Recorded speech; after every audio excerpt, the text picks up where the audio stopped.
Isang maganda at mapapalang araw po sa ating lahat. Ito pong muli, si Pastor Himlord Denison Alfonso para po sa ating morning devotion ngayong August 21, 2020.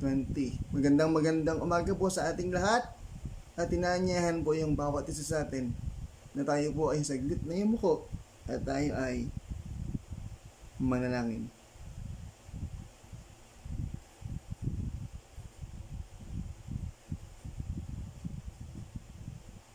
Tayo ba manalangin?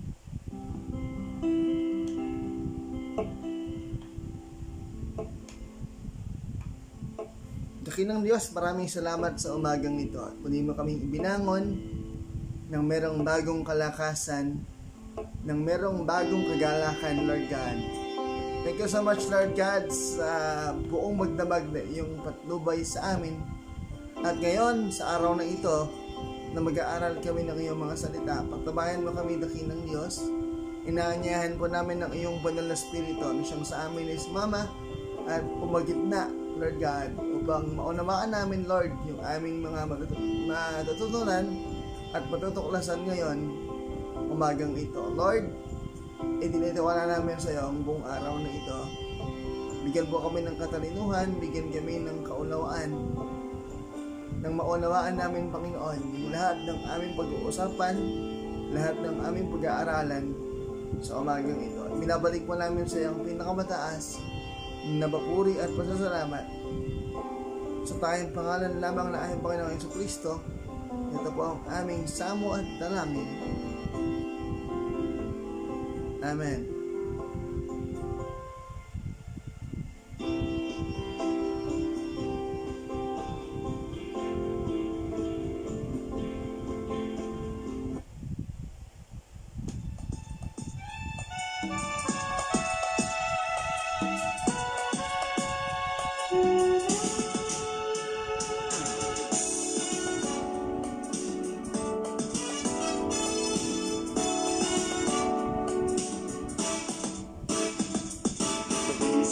Sa umaga, kay ganda ng mundong ginawa niya. Ngayon lang nakita ang ganda ng mundo. Salamat sa Diyos at ako'y binago. Nang tanggapin ko si Jesus aking Diyos, nagbago ang lahat sa buhay ko. Bagong ligaya ang nadarama, bagong pag-asa ang nakikita. Lahat ay aking ibibigay, ibibigay pati aking buhay upang purihin siya.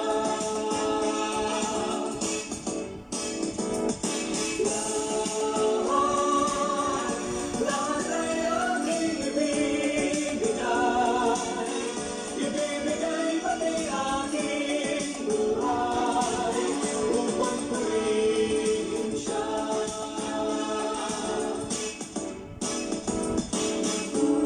Umapaw ang ating saya, pagmamahal niya ay nadarama.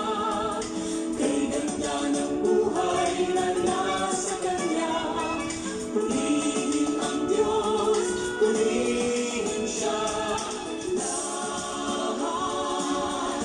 Lahat ay aking ibibigay, ibibigay pati aking buhay upang purihin siya.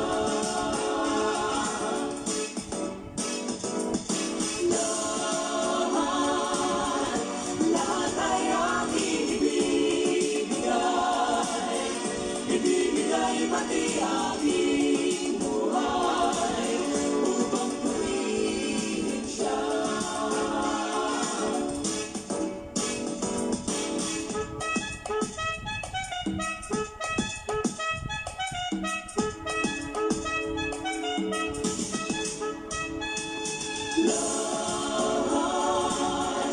Lahat ay aking ibibigay, ibibigay pa pati aking buhay upang purihin siya.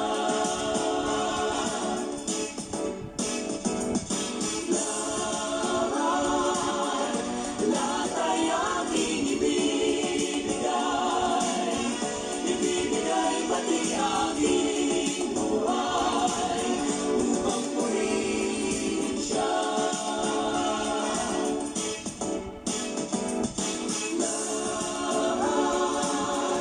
Lahat ay aking ibibigay, ibibigay pati aking buhay upang purihin siya.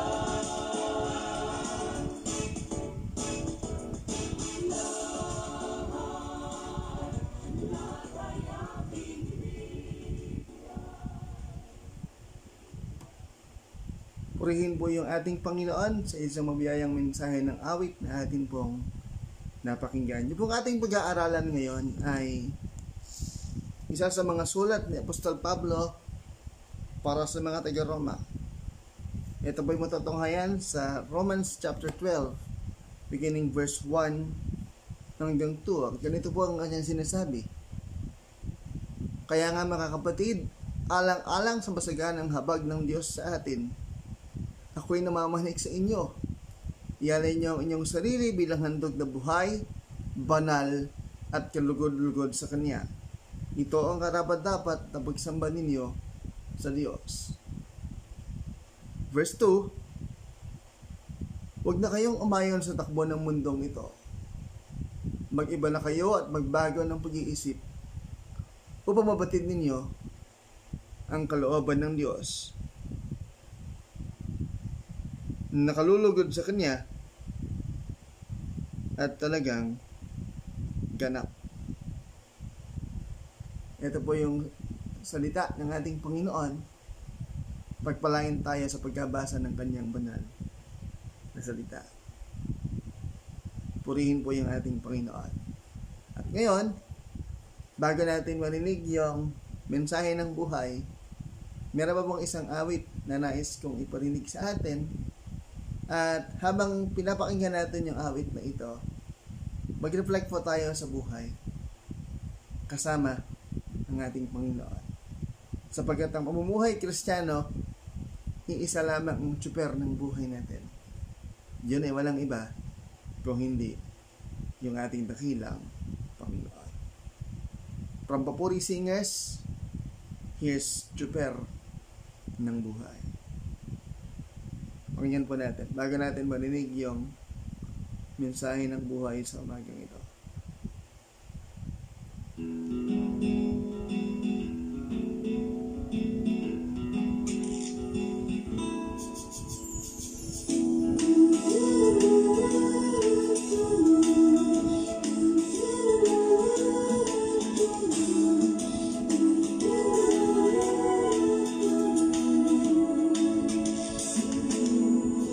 Isip na naman kay bilis ng araw, itik pa ang mata, umabangon na sa kama, kay ganda na naman ng araw, kung simulan mong kumanta, pasalamatan siya, si Jesus.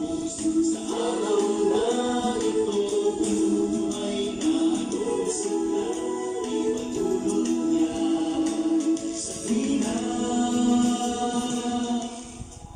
Alas 7 na, makakamahuli sa eskwela, pagkat tumarami na sumasakay patungong Gilboa.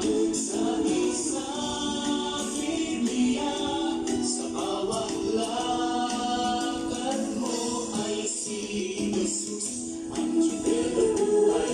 Dito ka sumakay, kasunod ang habang buhay. Yarin mo, Jesus.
Purihin po yung ating Panginoon sa isang mabiyayang mensahe ng awit muli na atin pong napakinggan. Dako po tayo dun sa mensahe ng buhay.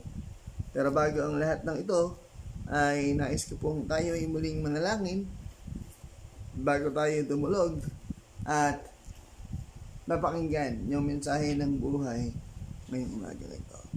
Panginoon, bigyan po kami ng kalinawan ng kaisipan, kaunawaan sa oras na ito sa aming pakikinig ng iyong mga mensahe, Panginoon, na may patuloy na maging kagalakan yung aming maramdaman sa aming pag-aaral ng iyong mga salita sa umagang ito. Lord, bigyan kami ng kaunawaan sa oras na ito sa pamamagitan ng iyong banal na Espiritu. Ito po yung aming samo at dalangin. Amen. Yung ating pag-uusapan ay part ng Romans chapter 12 entitled Pamumuhay Kristiyano. Doon sa verse 1 and 2. Ang namamanig dito ay si Apostol Pablo doon sa mga taga Roma. At ang kanyang panawagan ay ialay sa Diyos yung sarili bilang handog na tatlong bagay. Una, buhay, banal, at kalugod-lugod sa Kanya. Sabi niya, ito ang karapat-dapat na pagsamba ninyo sa Diyos. Kung babalikan po natin yung buhay ni Pablo, ibang klase. Si Pablo ay persecutor dati ng mga Kristiyano. Pumapatay ng mga mananampalataya noon. Pero after ng kanilang meet up ng Panginoon doon sa Damascus, nagbago yung kanyang pananaw. Simula nang siya'y mabulag at na-encounter niya yung Lord, nagbago yung kanyang buhay. Yung dating mamamatay tao ay ang hinahanap ngayon mga Kristiyano at ang minimisyonan mga Kristiyano. Ano po yung nangyayari? Kasi naranasan niya yung pagbabago mula sa Panginoon. Binago ng Diyos yung kanyang puso at ngayon, yun ang nais niyang sabihin at ipamanhik sa bawat isa. Sapagkat nagkaroon ng turning point yung kanyang buhay. Ngayon, alam na niya kung ano yung tunay na pagsamba. Ang pagsamba sa ating Panginoon, ang tunay na pagsamba sa ating Panginoon ay yung pagbibigay ng ating sarili bilang isang handog. Tatlo po yan, di ba? Sabi niya, buhay, banal, at kalugod-lugod sa Diyos. Paano natin maihahandog yung ating buhay bilang handog na buhay? Ibig pong sabihin, kapag mayroon kang Panginoon ang nananatili at nananalaytay sa iyong puso, kagalakang nagmumula sa ating Panginoon. Kaya kahit anong mangyari, panatag tayo sapagkat tayo ay mayroong kagalakan. Ibig sabihin, buhay yung ating pananampalataya. Banal. Bakit ganon? Sapagkat tayo ngayon ay lumalakad na po doon sa kabanalan. Sabi niya, nagiging banal lamang tayo dahil lamang sa kagandahang loob ni Kristo. Pinaging banal tayo ng Diyos sa kabila ng ating pagiging makasalanan. Pero magiging buhay lamang yung iyong sarili sa harapan ng Diyos kung mula doon sa ating pagbabago ay lalakad tayo ayon sa kabanalan ng Diyos. Bawat isa sa atin merong madilim na kahapon. Pero yung pagtalima sa Panginoon ay nangangahulugan na tayo ay willing mag-embrace or willing tayong yakapin ang kabanalang mayroon ng Panginoon. Sabi, Pastor, wala naman yatang taong banal. Totoo po yan. Pero dahil lamang sa kagandahang loob at kagandahang loob ng Diyos, dahil din sa ating pananampalataya, pinagiging banal tayo ng ating dakilang Panginoon. It's only by His grace. Ano po? Naranasan natin yung kabanalan na yon mula sa Panginoon. Dahil, sapagkat mula nung tinanggap mo natin yung Diyos bilang ating Panginoon at tagapagligtas, nag-decide tayo na lumakad sang-ayon sa Kanyang dakilang kalooban. Kahit na mahirap ito. Hindi po yun madali. Actually, mahirap siya. Pero sa kabila ng may kahirapan ito, meron tayong perseverance na ituloy yung ating sinimulang bagong buhay at bagong ugnayan kay Kristo. Pag sinabi niyang bilang handog na buhay, banal, ibig sabihin nito, yung ating buhay ngayon ay sang-ayon na doon sa kalooban ng Diyos. Kaya nagiging banal siya sapagkat ang ginagawa natin ay dahil meron na tayong pananampalataya, pinipilit natin na sumunod doon sa kalooban ng Diyos, bagamat mahirap. We are always going into perfection. Hindi ko po sinasabing hindi tayo nagkakamali. Pero ang isang mainam, dahil pinipilit mong mabuhay doon sa kabanalan, sapagkat alam mo kung ano yung tama at mali, at alam natin yung nakapagbibigay ng kaluguran doon sa ating Panginoon. Sa bawat araw na dumaraan, we are living a holy life. We are trying to live a holy life sa kabila ng maraming bagay na naranasan tayo sa ating buhay. Pinipilit mo pa rin na mabuhay ayon sa kalooban ng Diyos at pinipilit nating mabuhay doon sa katotohanan. Hindi po ba? Sabi ko nga kanina, we are always going into perfection. Pinagiging banal tayo ng Diyos sapagkat mas pinipili nating lumakad doon sa katwiran, doon sa kabanalan, at doon sa layunin ng Diyos sa ating mga buhay. Hindi ko po sinasabing hindi tayo nagkakasala, pero ang mainam sa atin, ang lagi nating goal, isa lang, mapapurihan at mabigyan ng kaluguran yung ating Panginoon sa lahat ng pagkakataon. At sa lahat ng pagkakataon, lagi nating iniisip yung ating kilos at galaw. At ngayon, bilang mga anak ng Diyos, ang dapat laging lumalabas sa ating mga bibig at sa ating kalooban ay kaaya-aya, hindi lamang sa ating kapwa, lalong-lalo na sa ating Panginoon. Every day, ang lagi mong ina-aim, maging kalugod-lugod doon sa ating Panginoon. No more, no less. Yun po yun. Ang misyon ng bawat isa sa atin ay maging kalugod-lugod sa Diyos sa lahat ng bagay na ating gagawin. By setting an example bilang isang anak ng Diyos. Yun muna. Yung kahalagahan ng pagsamba sa Panginoon. Yung worship ay hindi lang pagbabuta tayo ng church. Every day, we are worshiping the Lord. At sa bawat araw na ginawa ng Diyos o ginagawa ng Diyos, pinapupurihan natin siya sa lahat ng ating ginagawa. Mula sa ating paggising hanggang sa ating pagtulog, lahat ng ating ginagawa ay act of worship sa Diyos.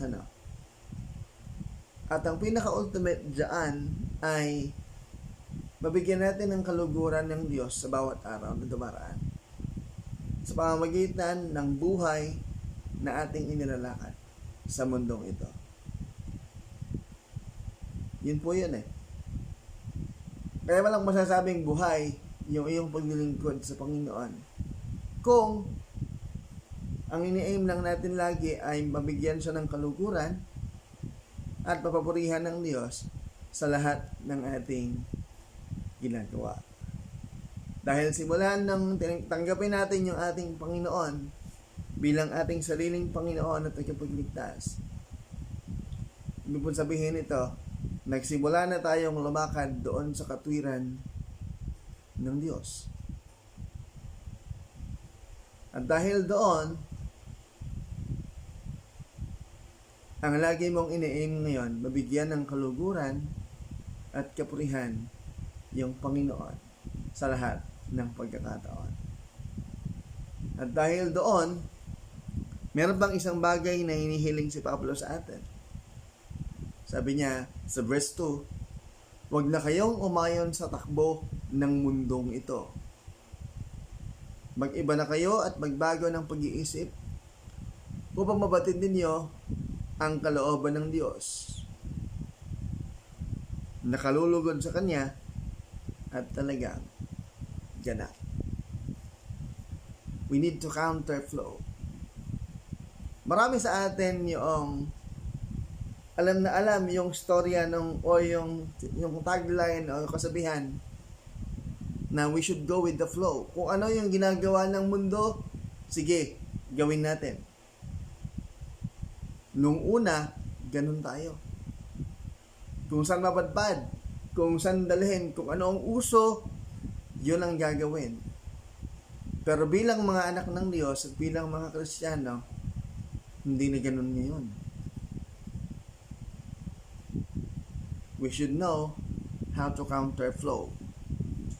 Alam po natin yung counter flow pagdating sa traffic signs, negative. Kasi sasalungat ka dun sa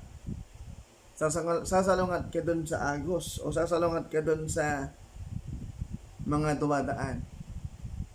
Pero pagdating sa pananampalataya, pagdating sa pagkilos sa ating pananampalataya, we should learn how to counter flow. Hindi lahat ng pinupuntahan ng mundo ay gagawin mo. Magkakaroon tayo ng standards. Sapagkat kung hindi nagiging kaaya-aya sa Diyos, yung isang bagay na ito, kailangan mong talikuran. Example, corruption. Madami nang nangyayaring korupsyon sa mundo. Huwag na tayong makisangkot sa kanila. Gawin natin kung ano ang tama, gawin natin kung ano ang nakalulugod doon sa Diyos. Meron pong isang metodista na nagtatrabaho sa isang kumpanya, sa isang government na agency. Tapos ang kanyang trabaho doon ay siya yung nag-i-inspect ng lahat ng projects. Yung lahat ng projects na dumadating sa kanila, siya yung nag-approve. At doon sa kanilang hanay, usong-uso ang lagay. Tapos one time, sabi sa kanya nung isang engineer, "Tatay," sabi niya, "okay na to?" Sabi niya gano'n. I-process mo na. Kahit nakulang pa yung kailangan. Process mo na to, bigyan na lang kita ng lagay. Sige na. May process lang. para maipagawa na natin. Kahit na dayain na natin. Importante magkapera ka. Sabi dun sa lalaki. Sabi nung Methodistang 'yon, hindi ko gagawin 'yan. Bakit ko dadayain? Hindi naman dapat. Sige na. Kaya mo na 'yan. Bibigyan na lang kita ng malaking porsyento. Sabi sa kanya. Bandang huli, nanindigan yung Methodistang ito. Nanindigan yung isang Kristiyano na ito. Kahit na anong gawin ninyo, hindi nyo ako mamibili sa kahit na ano. Gagawin ko kung ano yung dapat. Gagawin ko kung ano yung nararapat. Hindi ko kailangang mandaya para lang kumita ng malaki. Mula noon hanggang ngayon, hindi na nakuha yung tao na yun. Sapagkat nanindigan siya doon sa tama at nanindigan siya doon sa kanyang pananampalataya.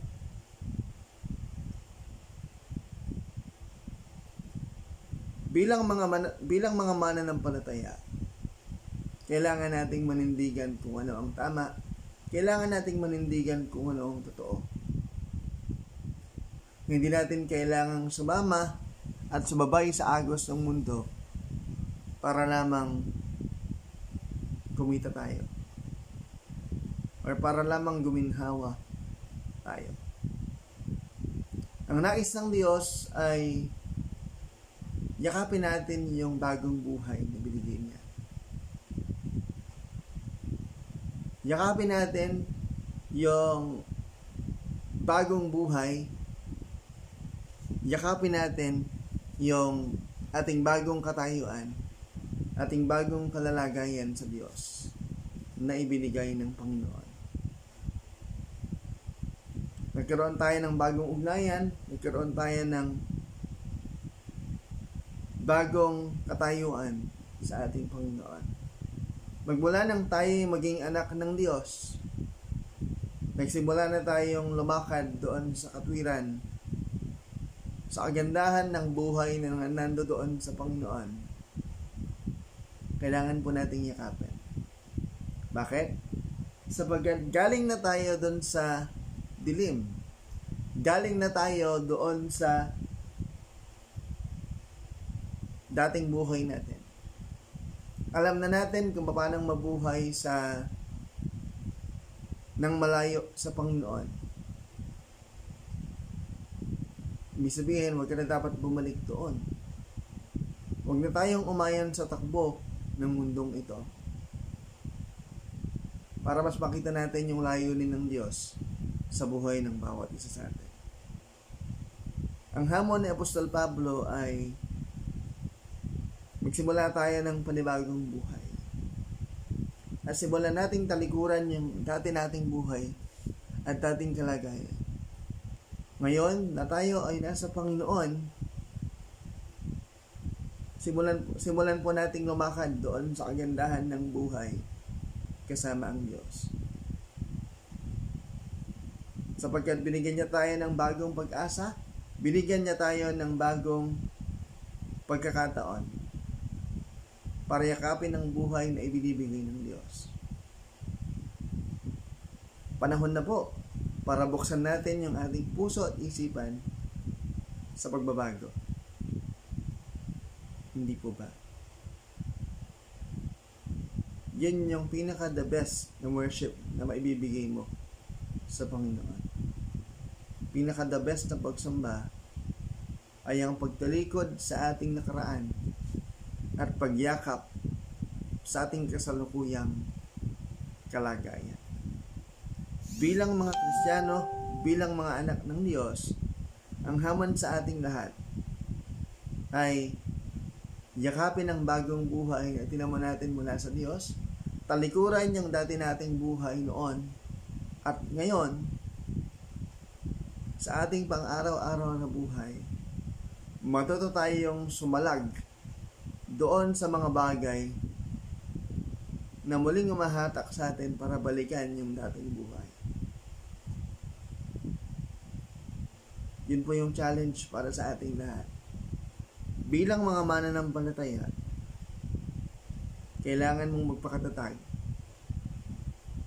at kailangan mag-counterflow tayo sa buhay na ito. Huwag tayong sumabay sa agos ng mundo, kung hindi patuloy lamang tayong sumunod kay Kristo. Ano man ang sinasabi ng mundo, hayaan natin sila. Upang mas makita natin yung layunin ng Diyos sa buhay ng bawat isa sa atin. Ang hamon po sa atin, magpakatatag sa lahat ng pagkakataon. At matutong magsabi ng no sa iba. Kung nais nating panatiliin yung ating magandang relasyon sa Diyos at magandang ugnayan sa Kanya, panahon na para yung ating pananampalataya ay ating isa pamuhay at huwag tayong umayon sa kalakaran ng sanlibutan. Pagkos ay patuloy tayong magsumikap upang patuloy na makapagbigay ng huluguran sa ating dakilang Panginoon. Napakasarap pong isipin na yung bawat mananampalataya ay laging nag-i-enjoy doon sa kalooban ng Diyos. At kapag lagi tayong nakatuon doon sa pagbibigay ng luguran sa Diyos sa lahat ng pagkakataon, lagi bang may enjoy yung buhay? Mawawala yung pressure sapagkat nag-i-enjoy ka doon sa company ng Panginoon. Kung nag-i-enjoy ka doon, ibig sabihin, matatag ang iyong prayer life, malakas yung iyong relasyon at kapit sa Panginoon. At lalong-lalo na po, hindi tayo madaling matibag, hindi tayo madaling malaglag, at hindi tayo madaling makabitaw sa Diyos sapagkat malalim yung pundasyon at yung relasyon at ugnayan natin sa Panginoon. Sapagkat sa araw-araw na ginawa ng Diyos sa ating mga buhay, iisa lang yung ninanais ng Diyos o ninanais natin para sa Panginoon. Ito po yung mapaglingkuran at mapapurihan ng Diyos sa bawat araw sa lahat ng aspeto ng ating mga buhay. Bilang mga anak ng Diyos, yun po yung nais ng Panginoon para sa ating lahat. Yung patuloy na maging kalugod-lugod sa Kanya sa lahat ng pagkakataon, sa kabila ng mga bagay na nangyayari sa ating paligid at sa ating mundo. Kapag tayo ay mananampalataya, Kristiyano, anak ng Diyos, iisa lamang ang nais ng bawat isa. Makapagbigay ng kaluguran at kapurihan sa pangalan ng ating dakilang Panginoon. Ngayon, bukas, at magpakailanman. Iisa ang sinisigaw ng bawat isa sa atin. Kung paano mabibigyan ng papuri at kaluguran yung ating Diyos sa lahat ng pagkakataon, sa lahat ng ating ginagawa. Ito po yung salita ng Diyos. Pagpalain tayong lahat ng ating dakilang Panginoon. Amen. Muli po, magandang umaga sa ating lahat. Ito po muli si Pastor Himlord Denison Alfonso para po sa ating morning devotion sa araw na ito. At mag-a-announce po ako. Tuloy-tuloy pa rin po yung ating gawain. Alas 5 hanggang alas 6 ng umaga ay yung ating morning devotion. From Mondays to Saturdays. And then Sundays po, 9 to 10 a.m. ay ang ating divine service dito sa loob ng sa LSU Interfaith Chapel. At patuloy nating ipanalangin yung lahat ng magsisipag-aral ngayong 2020-2021. Kahapon po ay nagsimula yung orientation namin sa Wesley Divinity School via Zoom meeting, online, sapagkat ngayon po ay dahil nandito tayo sa new normal, ay lahat po ng mga mag-aaral ay magkakaroon ng not a face-to-face learning, pero simula ngayon, i-apply yung online learning, blended learning sa lahat po yan. Mula doon sa elementary hanggang sa mga masters at sa mga masteral level ng education. So, panalangin natin yung katagumpayan ng bagay na ito. In the midst of the pandemic na nararanasan natin, nawa ay maging matagumpay po ito at matuto ang lahat kung paano mabuhay under the new normal, dahil ngayon ay meron tayong kinakaharap na pandemya. Bago po tayo manalangin, ay meron pong isang awitin na nais kong ibahagi sa atin. Sinasabi ng kantang ito ay ang bawat isa sa atin ang nais lang mabuhay para sa Panginoon at makapagbigay ng kaluguran, makapagbigay ng glory sa kanyang pangalan. At sa lahat ng ating ginagawa, dapat po ang nababangiti natin walang iba kung hindi yung ating dakilang Panginoon. Mula sa Victory Worship, pakinggan po natin ang awit na ito bago tayo manalangin. Lord of all. Pakinggan po natin ang awit na ito. Mula sa Victory Worship, here's the song, Lord of all.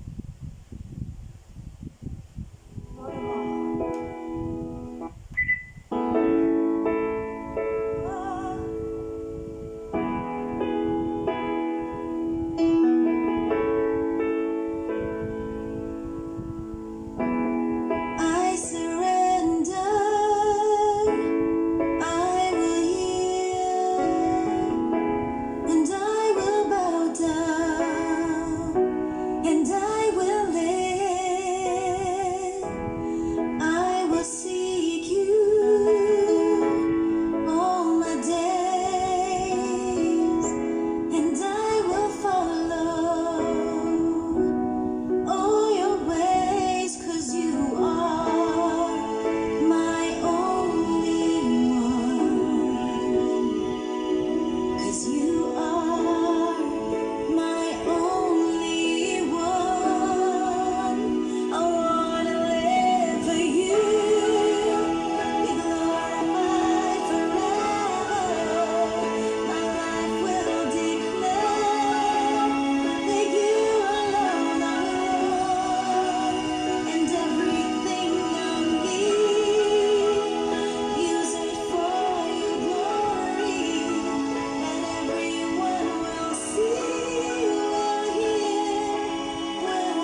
Purihin po yung Panginoon sa isang mabiyayang mensahe ng awit na ating pong napakinggan. Sa lahat ng pagkakataon, nawa po tayong lahat ay makapagbigay ng kaluguran sa pangalan ng ating Panginoon.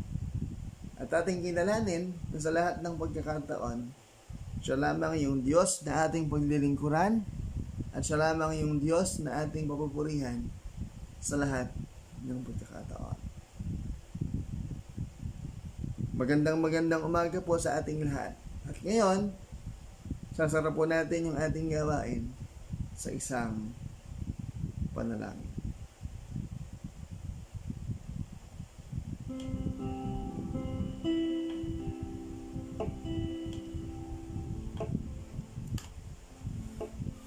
Maraming salamat, dakilang Diyos, sa umagang ito, sa patuloy mong pangungusap po sa amin. Lord, tulungan mo nga kami na patuloy pong manangan sa inyo sa lahat ng pagkakataon, Panginoon. Tulungan mo, Lord, kaming ibigay yung aming pagsamba sa iyo, Panginoon. Sa lahat ng pagkakataon, Lord, tulungan mo kami na ialay ang aming mga buhay sa iyo. At sa lahat ng pagkakataon ng buhay na ito, humihingi po kami ng katatagan at kalakasan upang patuloy na mapagtagumpayan ng mundo.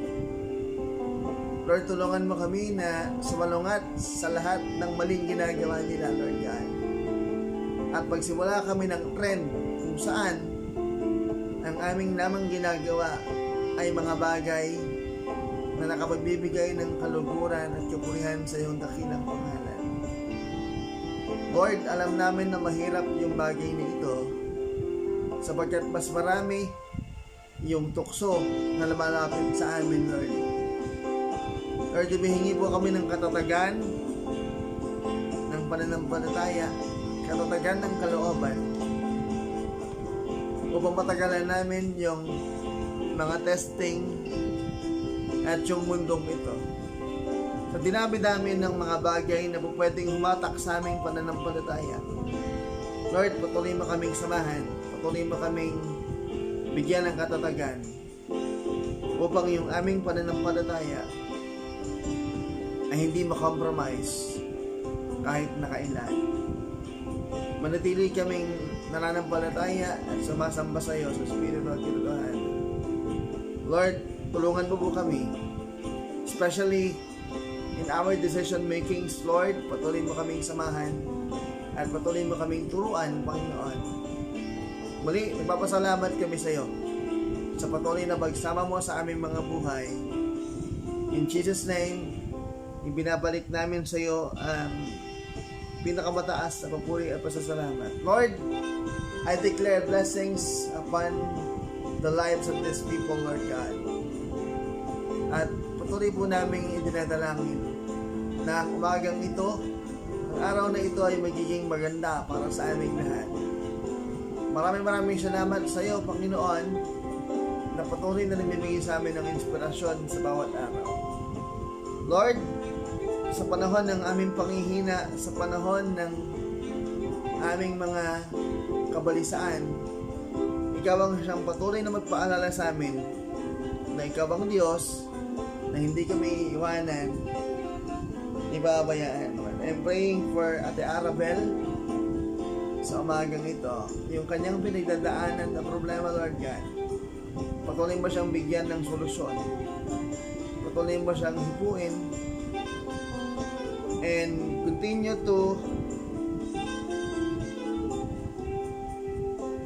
to bless her, Lord God. Pakita mo sa kanya yung provisions mo para sa kanyang buhay. Ano man yung financial problems sa kanyang pinagdadaanan ngayon, help her, Lord God. Ikaw yung magpakita sa kanya. Give her the wisdom that comes from you. Kami bang lahat na namumroblema financially, sa iyo kami lumalapit, dakilang Diyos. I know na pagtatagumpayan mo kami sa ganitong sitwasyon ng buhay. Lord, tulungan mo lang kaming kumapit sa iyo sa lahat ng pagkakataon. Ngayon din, Panginoon, yung bawat isang manggagawa ng aming distrito, Lord, patuloy po kaming palakasin at patuloy na bigyan ng sapat na kalakasan. Ilayo sa kahit anumang karamdaman at patuloy na samahan sa aming paglilingkod sa iyong ubasan. Maraming salamat, dakilang Diyos. Pinapadalangin din namin yung lahat ng aming mga members, sila Dr. Galindez, yung mga dumanas ng pagkakasakit itong nakaraan, ay patuloy mo pong hipuin at patuloy nawang makaranas sa kagalingan ng gagaling sa inyo.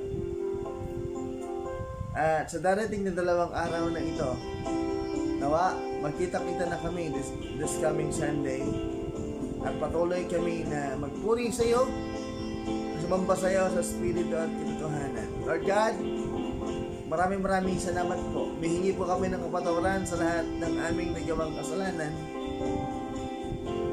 at muli naming ibinabalik sa iyo ang pinakamataas na papuri at masasalamat sa tayong pangalan lamang ng aming Panginoong Jesucristo. Ito po ang aming samo at dalangin. Amen.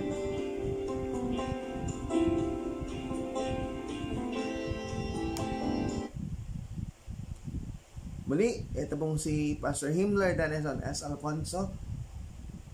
Pagpalain po tayong lahat ng ating dakilang Panginoon. At ngayon, tanggapin natin ang biyaya ng ating dakilang Diyos, ang patuloy na pag-ibig na ibinibigay at pinaparana sa atin ng ating Panginoong Jesucristo, at ang patuloy na pakikiisa at pakikipisan ng Kanyang banal na Espiritu maghari nawa sa ating mga buhay ngayon at magpakailanman. Amen. Magandang umaga po sa ating lahat. Ito bang muli si Pastor Himmler Danison S. Alfonso, broadcasting live mula dito sa CLSU Interfaith Chapel. Pagpalain po tayong lahat ng ating Panginoon sa Diyos ang pinakamataas na papuri. Amen.